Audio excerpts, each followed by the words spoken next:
오늘 봉독해드린 말씀으로 부활의 은혜라는 제목으로 말씀을 잠깐 나누도록 하겠습니다. 우리가 이제 세계 여행을 하다가 보면은 같이 예수 그리스도의 십자가를 우리가 믿지만은 대하는 방법이 조금씩 다르고 강조점이 조금 다른 것을 보게 되어집니다. 로만 카톨릭 처치 같은 데는 예수님의 순환을 강조를 많이 해요. 그래서 로만 카톨릭 교회에서 쓰는 십자가를 보면은 거기에는 예수님께서 매어 달려 계시는 그러한 십자가를 사용합니다. 그러나 개신교에서는 십자가에 예수님이 달려 계시지 않습니다. 여러분들 지금 앞에 있는 십자가를 보시지만 예수님이 안 계시죠. 그 이유가 뭐예요? 부활하셨기 때문에. 로마 카톨릭 교회를 서방 교회라고 얘기를 합니다. 서방 교회는 이렇게 순환을 강조하다 보니까 십자가에 달리신 예수님의 그러한 형상을 많이 사용하는데, 이 서방 교회가 있으면 동방 교회가 있죠. 동방 교회는 오소독스 처치를 동방 교회라고 합니다. 러시아 쪽으로 가면은 이 동방 교회, 동유럽의 동방 교회들을 보면 부활을 또 강조해요. 거기는. 그래서 그들이 예배를 드리는 모습을 보면은 조금 특이하지만은 우리가 본받을 바가 있다 생각이 되어져요. 예배를 인도하는 사람이 예수님이 부활하셨습니다 하고 얘기를 하면은 회중들은 진짜 부활하셨습니다 이제 이렇게 반응을 해요. 그런데 처음 그것을 볼 때에 좀 신선해 보이고 좋더라고요. 우리가 입술로 한번 진짜 부활하셨습니다 이 고백하는 그것이 얼마나 또 귀한 일인가 생각이 되더라고요. 그래서 오늘 한번 해볼 텐데, 제가 예수님 부활하셨습니다 하면 여러분들이 진짜 부활하셨습니다 하는데, 이 진짜는 진짜로 하셔야 돼요. 네, 한번 준비되셨죠? 예수님 부활하셨습니다. 진짜 잘하셨어요. 성경에는 별명들이 있습니다. 고린도전서 13장은 사랑을 많이 얘기를 하기 때문에 사랑장이라고 얘기를 하고, 히브리서 11장은 믿음을 얘기하기 때문에 믿음장이라고 얘기를 합니다. 그러면은 고린도전서 15장에는 어떤 별명이 붙어 있을까요? 지금 부활주일 설교를 하는데 이 질문을 하면은 분명히 여러분들에게 답을 다 드리고 지금 질문하는 거잖아요. 언제나 제 질문은 여러분들이 시험에 들도록 하는 질문이 아니라 그 안에 답이 다 있는 거예요. 고린도전서 15장은 부활장이라고 합니다. 부활에 대한 말씀이 여기에 많이 나와 있기 때문에 그 중에 오늘 15장 12절부터 19절을 뽑았습니다. 자, 여기에는 무슨 얘기를 하고 있는가 하면은 사람들이 부활이 없다고 얘기하는 사람들이 많아요. 그래서 만약에 부활이 없다면 어떤 일이 일어나게 될 것인가 하는 것을 지금 사도 바울이 얘기를 하고 있습니다. 그래서 오늘 보면은 만일이라고 하는 말이 나오죠. 13절, 만일 죽은 자의 부활이 없으면 그리스도도 다시 살아나지 못하셨으리라. 예수 그리스도께서 살아나셨기 때문에 죽은 자도 다시 살아나게 될 줄 믿습니다. 이 이야기예요. 예수님이 살아나지 못하셨으면 죽은 자도 못 살아난다는 뜻입니다. 예수님이 살아나셨으니 저와 여러분들도, 예수 그리스도를 믿는 저와 여러분들도 다시 살게 될 줄 믿습니다. 예수 그리스도의 부활이 얼마나 중요한가 하면은 예수 그리스도께서 부활하셨기 때문에 우리의 복음 증거가 헛된 것이 되지 않아요. 그래서 14절 보세요. 그리스도께서 만일 다시 살아나시지 못하셨다면 우리가 전파하는 것도 헛되고, 전파하는 것이 헛되니 헛된 것을 믿으면은 믿음도 헛되게 된다는 뜻이죠. 그리고 증거하는 사람 또 15절에 거짓 증인으로 발견되어진다. 자, 그렇다면 줄여서 이 말씀을 부활이 있기 때문에 복음 전파는 사실이고 중요합니다. 부활이 없다면 복음 증거는, 복음 전파는 헛된 것입니다. 이런 뜻이잖아요. 그렇다면 복음이 무엇인지 정리를 해보죠. 여러분들 복음이 무엇입니까? 하고 물으면은 언뜻 대답하기가 쉽지가 않아요. 왜냐하면은 항상 여러분들은 거창하게 대답을 하고 싶어하는 그러한 훈련을 받아오셨기 때문인지도 모르겠어요. 복음이라고 하는 것은 쉽게 표현하면은 복음을 함축적으로 표현하고 있는 요한복음 3장 16절을 보시면 돼요. 하나님이 세상을 이처럼 사랑하사 독생자를 주셨으니 이는 저를 믿는 자마다 멸망치 않고 영생을 얻게 하려 하심이니라. 이게 복음이에요. 더 줄이면은 예수 믿으면 영생을 얻습니다. 여러분들 예수님 믿으시죠? 여러분들은 영생을 얻었습니다. 하나님의 약속이죠? 자, 그런데 예수님이 다시 살아나시지 못하셨다면은 죽음 가운데 여전히 계시는 것이고, 죽음 가운데 계시면은 영생의 문을 열어 주실 수가 없는 거예요. 예수님이 다시 살아나셨기 때문에, 죽음의 권세를 이기셨기 때문에, 그러기 때문에 우리도 다시 살 수 있도록 인도해 주실 수 있는 줄 믿습니다. 이게 복음이잖아요. 이 복음을 우리는 증거하는 거예요. 그래서 부활 때문에 우리가 복음 증거하는 것이 얼마나 중요한 것이고, 부활하셨기 때문에 복음 증거는 사실인 것입니다. 해야 하는 것입니다. 예수 믿으면은 영생을 얻습니다. 예수님이 부활하셔서 이것을 우리에게 확신시켜 주셨습니다. 두 번째, 만일 죽은 자가 다시 살아나는 일이 없으면 그리스도도 살아나신 일이 없을 터이요. 17절, 여전히 죄 가운데 있을 것이요. 야, 예수님의 부활이 없으면 우리가 여전히 뭐 가운데 있다고요? 죄 가운데 있는 거예요. 우리가 죄 가운데 여전히 있으면 큰일 나는 겁니다. 왜? 죄의 삭은 뭐예요? 사망이에요. 우리가 죽는 거예요. 죽는 것은 멸망, 지옥, 멸망, 저주, 이것을 의미하기 때문에 부활은 이것을 증거해 주시는 거예요. 여전히 죄 가운데 있는 것이 아니라 예수님이 부활하셨기 때문에 우리는 죄에서 용서함을 받으신 줄 믿습니다. 예수 그리스도께서 여전히 죄 가운데 계시면은, 죄의 삭은 죽음이라고 했으니 죽음 가운데 여전히 계시고 부활하시지 못하셨다고 하면은 우리가 볼 때에 죽음의 문제를 해결하지 못하고 계시네. 죽음의 문제를 해결하지 못하시면은 죄의 문제도 해결하지 못하고 계시네. 그럴 것 아니겠어요?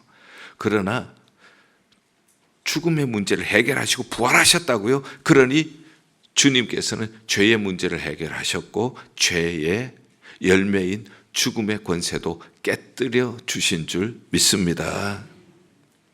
부활을 보면서 내 죄 사함을 받았습니다. 이걸 보는 거예요. 부활을 보면서.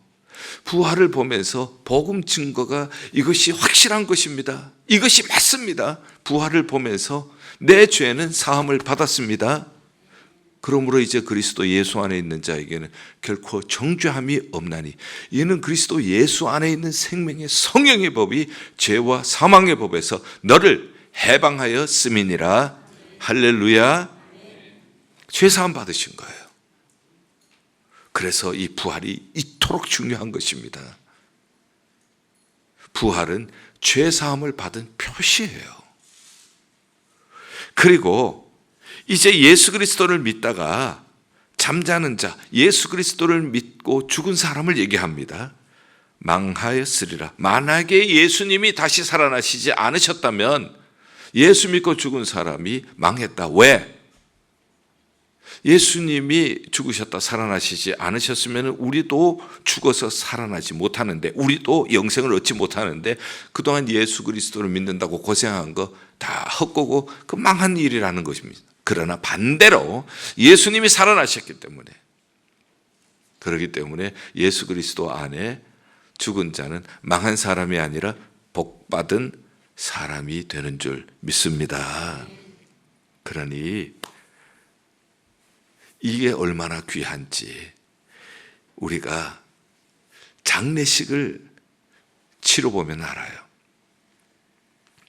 이제 이 세상을 떠날 때가 가까이 되어지면은 사람들이 어떻게 인사를 하는가 하면 예수 그리스도를 믿는 사람은 우리 어디에서 만나요? 천국에서 만나요. 예수님이 부활하셨기 때문에 죄의 권세를 해결해 주셨습니다. 영생의 문을 열어주셨습니다. 우리는 예수 그리스도와 함께 천국에 올라가게 될 줄 믿습니다. 우리는 사랑하는 사람을 이별할 때 슬픔의 눈물도 있지만 우리가 다시 만날 소망도 얻게 될 것입니다. 부활이 없다면 이것을 개런티할 수가 없는 거예요. 부활이 있기 때문에 우리는 이렇게 인사합니다. 천국에서 다시 만나요. 복된 소망이 우리에게 있어요. 그리고 우리에게 위로가 있는 겁니다. 영원히 못 만난다고 하면 얼마나 슬픕니까? 그러나 다시 만난다고 하니까 소망이 되는 거예요. 140년 전 1884년에 미국 선교사가 한국에 복음을 전해 주었습니다. 원래 2024년은 한국 선교 몇 주년이 되겠어요? 그러면은 140주년이 되는 중요한 의미가 있는 해예요. 저들이 처음 인천에 발을 내디딜 때가 무슨 날인지 아세요? 부활절이에요. 이들이 왜 자기 고향, 자기 나라를 등지고 언어가 다르고 문화가 다르고 기후가 다른 곳에 저들이 와서 복음을 증거했겠어요? 대한민국에 사는 이 사람들도 예수 믿고 영생을 얻게 하여 주시옵소서. 저들도 부활 생명을 얻게 하여 주시옵소서. 이걸 증거하기 위해서 오신 거예요. 쉬운 일이 아니었습니다. 한국에 양화진이라고 하는 곳이 있어요. 거기 가면 선교사 무덤이 있습니다. 한국의 양화진을 가보면 가슴이 찌릿해요. 한국에 와서 풍토병으로 언제 얼마 안 돼서 돌아가신 선교사님도 계시고요. 더 가슴이 아픈 것은 그들의 어린 자녀들도 3살짜리도 거기 묻혀 있는 것을 보면 가슴이 참 찌릿해요. 이런 것 알면서 왔을까? 이런 것을 알면서도 왜 왔을까? 예수 그리스도를 믿으면 영생을 얻는다는 것을 알기 때문에 예수 그리스도 안에서 부활의 생명을 여기에 있는 대한민국에 사는 사람들도 조선 땅에 있는 사람들도 알게 하여 주시옵소서. 저들이 하늘의 미랄이 되는 거예요. 한날의 미랄이 땅에 떨어져 죽지 않고 그냥 있으면 한알 그대로 있지만 죽으면 많은 열매를 맺는 거예요. 그래서 그 열매를 먹고 대한민국의 약 18%의 국민이 예수 믿는 사람이 지금 되어 있어요. 부활 생명이 있었기 때문에, 그 부활 생명을 전해주는 사람이 있었기 때문에, 저들은 이것을 확실히 믿었기 때문에 죽음도 무릅쓰고 먼 나라에 와서 고생을 하면서 복음을 심어 주었습니다. 그래서 우리는 이 부활의 예수님을 만나게 된 것입니다. 이 부활의 생명의 예수님을 만난 사람들은 이제 이 생명을 또한 증거하는 사람들이 되었어요. 전라남도에 신안군이라고 있습니다. 그곳은 섬이 많아요. 거기에 문중경 전도사님이 계시는데, 이 전도사님은 시집을 갔는데 그 시집에서 아기를 못 낳으니까 소박을 당합니다. 이 소박이라고 하는 것은 아기 못 낳으면 쫓아내는 거잖아요. 그렇죠? 그런데 과거에는 시집을 가면 출가 외인이라고 그래서 친정집에 못 가는 거예요. 자, 시집에서는 쫓겨났고 친정집에 못 가고 그러면 죽는 길밖에 없는 거예요. 이런 분이 예수 그리스도를 만나게 되었습니다. 예수 그리스도의 부활의 소식을 듣게 되었어요. 내가 안 죽어도 되는구나. 내가 살 길이 열렸구나. 그래서 이 부활하신 예수 그리스도를 만나고 자기 고향, 자기를 소박한 땅에 가서 거기서 복음을 증거합니다. 먼저 아이들이 초등학교를 이제 수업을 마치고 방과 후에 나오면은 찬양을 잘하셨어요. 이분이 찬양을 잘하셔서 찬양을 하면서 성경 얘기도 해주고 이렇게 해서 많은 아이들에게 부활의 예수님을 증거했습니다. 그때에 이 예수 그리스도, 부활의 예수 그리스도를 만난 사람들이 한국 교회에 아주 중요한 분들이 많이 배출되게 되었습니다. 대표적인 분이 한국의 CCC라고 있어요. 캠퍼스 크루세이드 포 크라이스트. 여기에 총재이신 김중곤 목사님이 거기에서 복음을 듣고 예수 그리스도를 영접하게 되고, 그리고 많은 젊은이들에게 예수 생명을 증거했어요. 저는 청년 때 그분이 쓴 예수 칼럼 엄청 읽었습니다. 거기 보면은 부활 쪽, 사망 쪽, 부활에 대한 소망이 얼마나 가득 차 있는지 몰라요. 그런데 그에게 부활 생명이신 예수님을 전해주신 문중경 전도사님에 대한 회고록을 쓴 것을 읽었습니다. 거기에 이런 재미나는 이야기가 실려 있었습니다.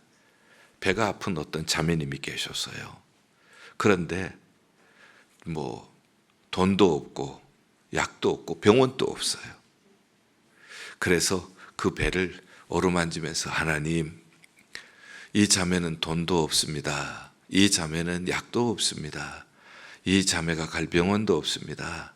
그러니 하나님 고쳐주세요 하고 배를 쓰다듬으면서 기도하면 깜짝같이 낫는 일들이 일어났다는 거예요. 그래서 별로 안 놀라시는 것 같은데, 그래서 미신을 섬기던 사람이 예수를 믿게 되어지고, 이 부활의 생명 예수님을 만나고 나서 육신적으로 아이를 낳지 못해서 자기는 쫓겨났지만은, 시집에서 쫓겨났지만은 수많은 영적인 자녀들을 낳게 되어지는 거예요. 이게 부활이에요.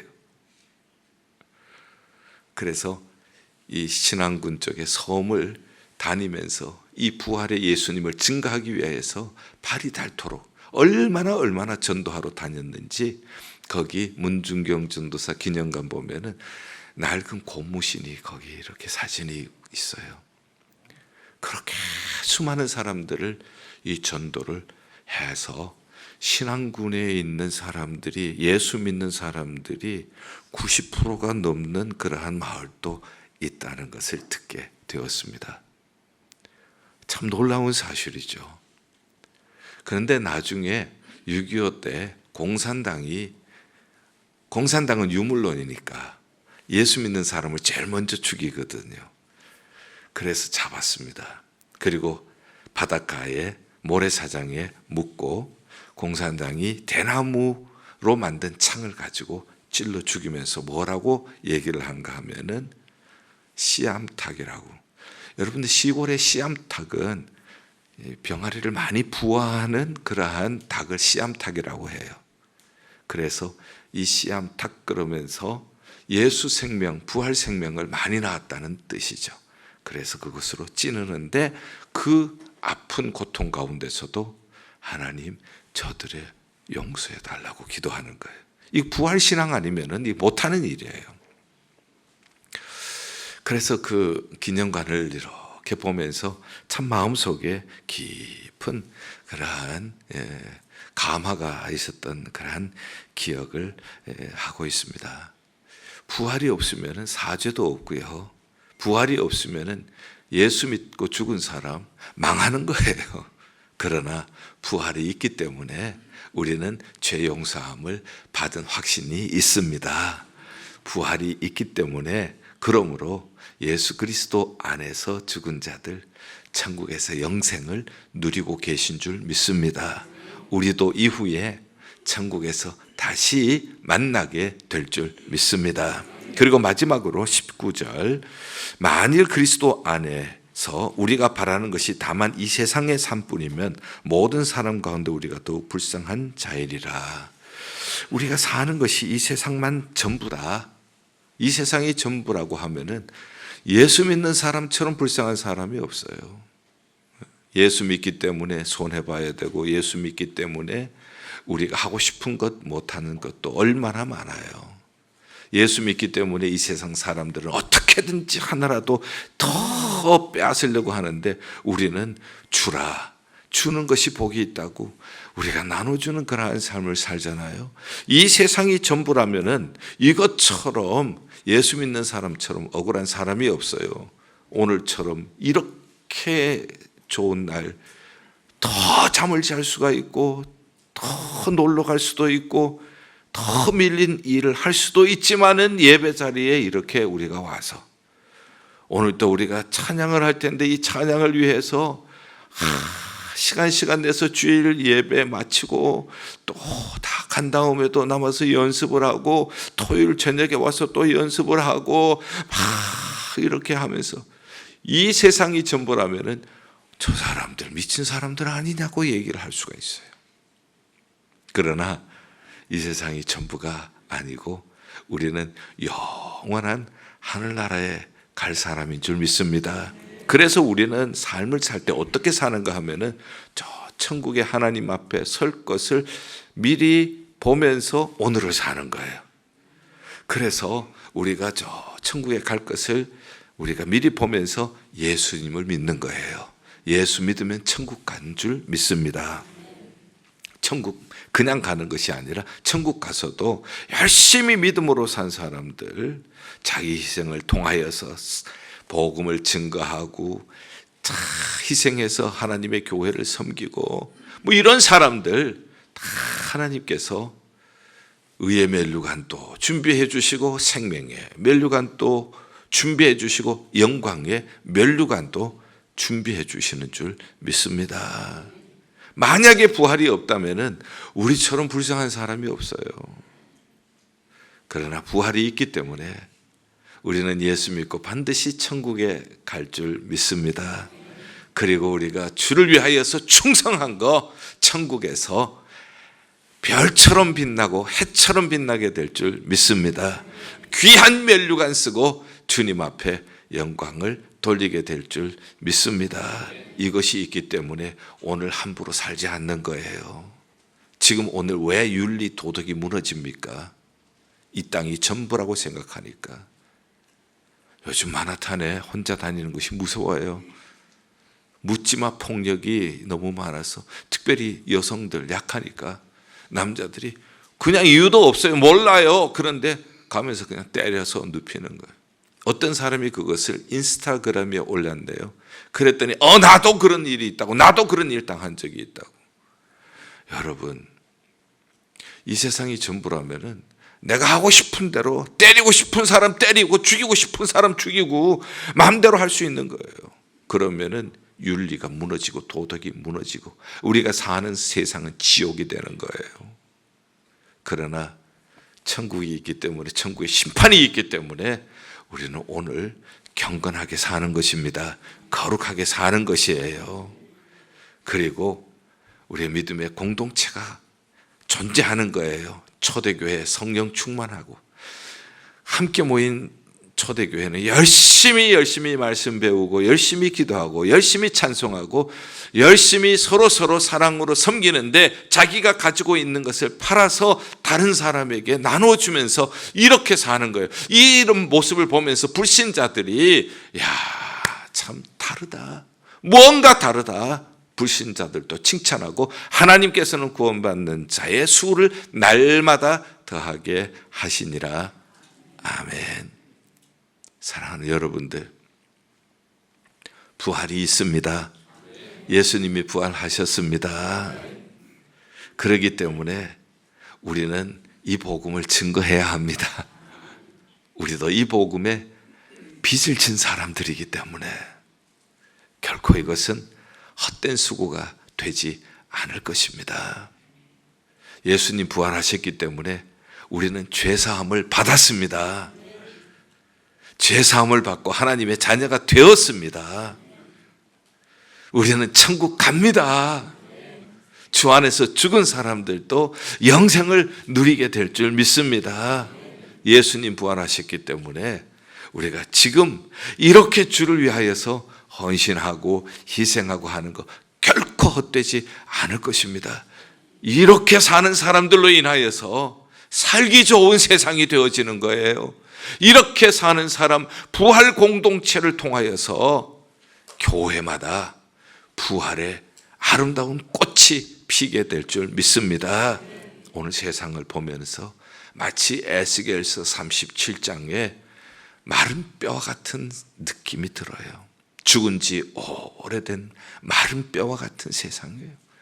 정말 죽음이 왕노릇하는 세상에 우리가 살고 있어요.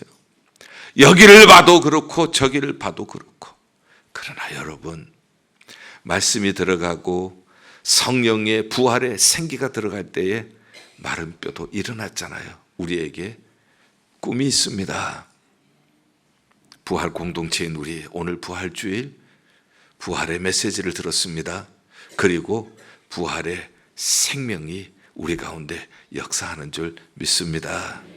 우리가 그 증인이 되어 보시면 좋겠습니다. 마른 뼈와 같이 죽어 있는 곳에 부활의 메시지를 증거하고 그리고 부활의 생명을 증거할 때에 마른 뼈가 일어나서 이제는 죽음과 허무가 아니라 주를 위한 군사로 일어서게 될 줄 믿습니다. 이 비전을 가지십시오. 이 꿈을 가지십시오. 이 꿈을 가지고 우리 함께 기도하십시다. 이 꿈을 가지고 우리 함께 찬양을 하십시다. 하나님께서 우리를 통하여서 부활 생명이 살아나는 역사를 죽음과 허무가 판치는 이 세상 속에서도 다시 일어나게 해 주실 줄 믿습니다. 기도하겠습니다. 하나님 아버지, 죽음으로 가득한 이 세상입니다. 살릴 길은 부활의 소식밖에 없습니다. 살릴 길은 부활의 영밖에 없습니다. 오늘 또 이 말씀으로, 이 부활의 영으로 마른 뼈와 같이 죽어져 있는 이 세상을 다시 살리는 부활 공동체 되도록 우리를 사용하여 주시옵소서. 예수 그리스도의 이름으로 간절히 기도하옵나이다. 아멘.